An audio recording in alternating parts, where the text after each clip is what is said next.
It's been about a year since Oculus released their consumer virtual reality headset, and so here we are at GDC at the Oculus Demo Day to see all the software that's coming up in the second year of Oculus's software showcase. Well, we saw a lot of stuff today, and Nicole, why don't you start us out with what is it called? It's called Artica 1. Artica.1, and that's its official name.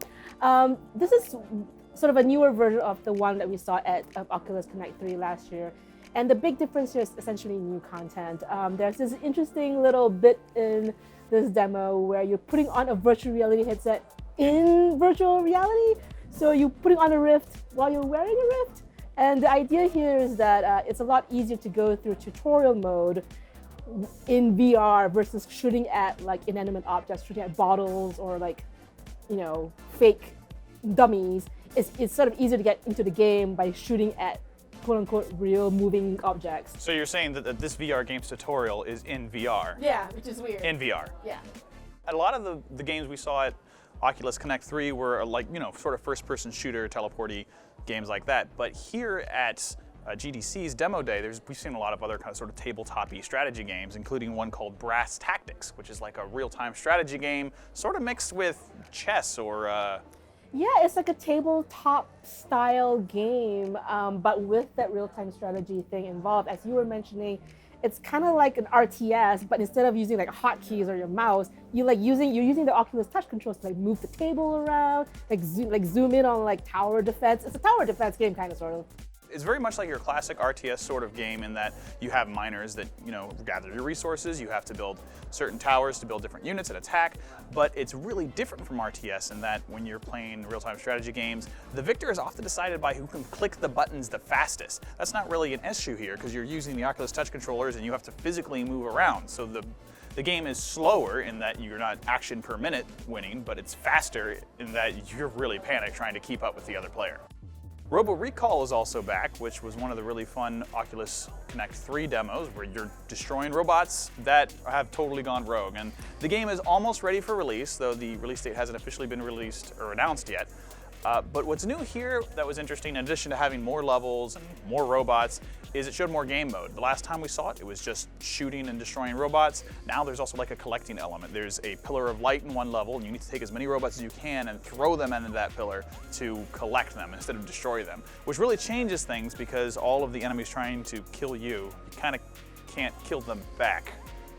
That's kind of tough. Right. And also here at Oculus Demo Day, we can't forget Oculus makes two different kind of headsets. One's the Rift, the other is the Gear VR. And there was a new one announced the same time this morning at Mobile World Congress, but we don't have it here, unfortunately. They don't have to, just have the old ones here. But they did introduce a couple of new games. One is called Terminal, which is like a third-person mission-style objective game, and another one was called Augmented Empire, and that is again a third-person type game, and it's turn-based third-person type, which is very interesting to me. And it's the kind of game that is most well suited to the Gear VR versus the Rift because it's more laid back. It's more sort of just sit back, and it's more passive gaming-wise. The thing that you pointed out, however, was that the fact that with Augmented Empire, you have to use the little touchpad on the side for the controls. Not the greatest thing. I think they said it also supports gamepads, and the game is basically like if you ever played XCOM: Enemy Unknown, it's that kind of top-down isometric tactical game. That's really fun, but there's so many actions, and if you gotta just tap your tempo for every action, it gets tedious. Luckily, they said they're going to support the new controller that's announced with the new Gear VR, which is a handheld touchpad, and that's so much more sense. Yeah, it seems so much like the whole time you're playing the game, you think, I wish I had a little button so I could do this without tapping my temple and getting tired. It's kind of proof that the next Gear VR is going to be a lot better just because of the controller. Another game we looked at here was Rock Band VR. This is sort of a newer version of the one we saw at OC3. Just to reiterate though, the cool thing with Rock Band VR versus like traditional Rock Band is that it has something called performance mode versus classic mode. And the whole idea with performance mode is to make you feel more like you're on stage, like you're really riffing, playing the guitar.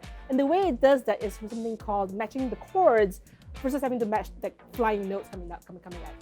Right, whereas the traditional guitar here was very much your traditional rhythm, match the color game, and rapid stressful. Very stressful. Yeah, this is more like improv casual. You can't really get it wrong. You just strum. If you play the chords right, as it hints to on screen, you get extra points. But if you don't, the song doesn't sound bad. You don't fail. Yeah. You can't basically fail. So whatever you're playing, it's good. Just sit up, stand up there, enjoy yourself, pretend like you're a rock star. It's like and air guitar. Still fine. Yeah, it's like air guitar except for there's music. We also saw quite a few multiplayer games in VR, which is not a ton of, and one of them was Dragonfront. And Dragonfront's actually been out for a while, but what's exciting about the new version is what the developers told us was the most requested feature of this game for months, was it finally, now it supports Oculus Touch. And so Dragonfront is sort of like a card game, but not really. It's like a battlefield strategy game, and you select monsters, you make monsters fight each other in a battlefield. It's pretty cool, has Oculus Touch now, and like we're learning with everything, pretty much everything is better in VR with touch and motion controls. Still, most of the games we saw were sort of a first-person shooty kind of perspective, and those usually have teleportation mechanics to get you around a limited world, because in VR you can't really walk around a room. The exception to that this time was From Other Suns, which instead of using a teleportation mechanic, it used a third-person walking mechanic. When your character wanted to go somewhere in the game, you would see a third-person version of them walk there, and then it would snap you to their first-person position.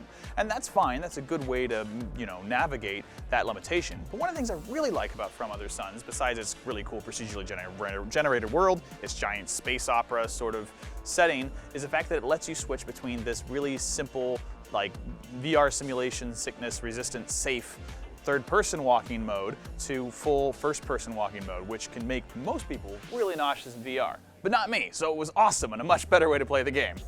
Another game I looked at was something called Blade and Soul. Now this is a VR version of a pretty already well-established MMORPG game that's been out since 2011, but this is the VR version of that. And it uses the same characters as that game, but you're using them as a sort of a weird tabletop style RPG game where you're selecting these characters, putting them out in your tableau, and then using that to pit your army against the opponent's army. So it's similar, like picking different powers and deploying them to attack the opponent's fort or army, and the most effective team wins. One thing we saw, and didn't talk too much about OC3, was SingSpace, which was this weird, isolating virtual reality karaoke thing. It's a little weird to sing karaoke to yourself in VR, but now it's got multiplayer. Last but not least, we took a look at Killing Floor Incursion, and that's very similar to the ones we saw at OC3.